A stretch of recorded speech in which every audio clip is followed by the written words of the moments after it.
Teraz kámo, zapnem kameru, zapnem svetla, zapnem druhé svetlo, zapnem tretie svetla. Klapka. To bolo málo intenzívne. Čaute, čaute ľudí. Ja neviem, ja už sa neumiem zdraviť asi.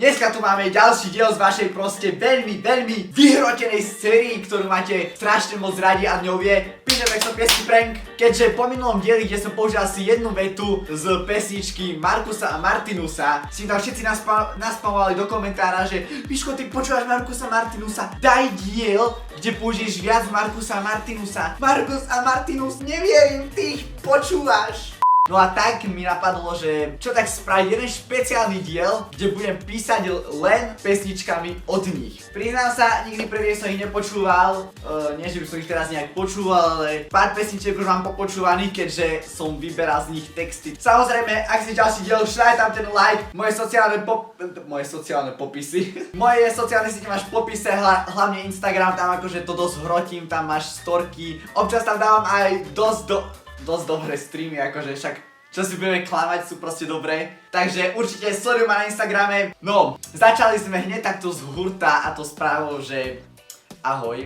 Hej, to je podľa mňa veľmi z hurta na začiatok, strašne, hej. No a ona nám odpísala, ahoj, poznáme sa. Tak som rozmýšľal, že jej napíše niečo v štýle, že ale môžeme sa spoznať, viete, tie také Baliace sú silné slovo na tie také cringe hlášky. No a tak som skúsil trošku prehľadať v pesničkách, či sa tam náhodou nehodí nejaký text. No a našiel som takúto úžasnú odpoveď formou pesničky.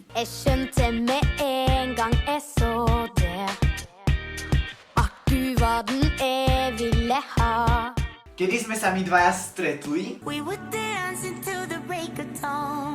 Myslíš tú diskotéku, na ktorej som bola minulý víkend? Ale nepamätám si, aby som s tebou tancovala. Haha. Dosť dobre mi nahrala do kariet, keďže vieme, že bola minulý týždeň na diskotéke, vieme, že pravdepodobne s niekým tancovala, takže zahráme sa, že ten, s ktorým tancovala ona, som ja. Vysvetlil som to jak idiot. Ešte raz.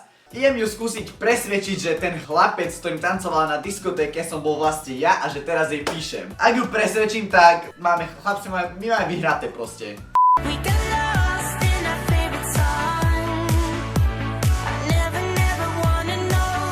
Tancovala som s jedným chalanom, ale vôbec nevyzeral ako ty. No, musíme zachrániť situáciu. Som jej napísal, že staršia profilovka, zmenil som účes. Čo si budeme klamať, no? A ona, že jaj. OK, to jaj som možno trošku viac precítil. Ešte aby som nezabudol, tak zase tu mám banánovníka, takže ruka hore, palec hore, čím viac lajkov, tým viackrát ho polejem, hej. Keďže nám moc neverí a vyššie som jej písal správu, že stratili sme sa v našej obľúbenej pesničke, tak teraz idem veľmi riskovať a skúsiť jej poslať, či je toto jej obľúbená pieseň.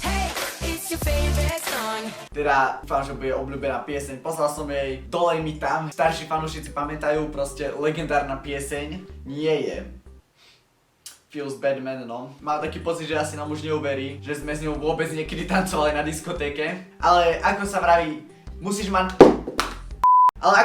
netreba sa vzdávať a ideme.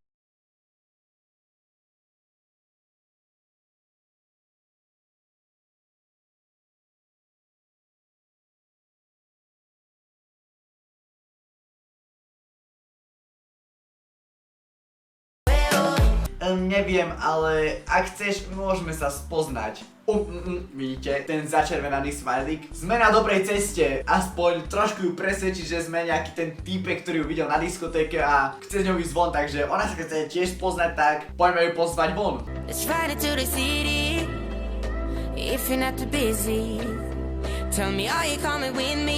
Neviem, možno niekedy by som aj išla, vyzerá, že si super chalan. Akože takéto fotky zás. Ale, no, prestaň, budem sa červenať, hej, to bolo tak. Začína to vyzerať celkom dobre.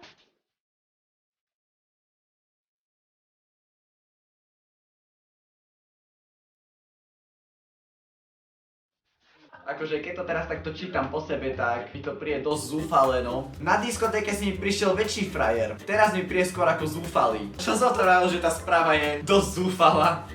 Tá čajka má asi radšej drsných chlapcov, takže mal by som jej písať nejako inak, no. Takže nemôže mi tu napísať niečo fakt frajerské, keďže to je challenge a musím písať len Markusom a Martinusom. Never knew we could feel Ja asi moc nie. Prepáč, fakt, ale nechcem namotávať. No akože, počúvaj ma moja zlatá. Ty na diskotéke si ma namotala už dosť, hej? Chápete, na diskotéke, jak slizký had sa okolo vás točí a teraz zrazu takto ty, takto, tak som napísal. Is it over? I just gotta know. Prepáč, ale asi áno. Dneska to moc teda nevyšlo, ale čo nevyšlo dnes, môže byť na budúce. Takže ak chceš ďalšiu časť, určite šľahaj lajky, komenty, odbery, zdieľaj toto video, budem veľmi rád. A pošlite nejakým svojim kamarátom a kamarátkam, ktorí majú radi Markusa Martinusa. OK, takže na ne sa spoločne s týmto kvetom bananovníkom lúčim a majte sa, čaute!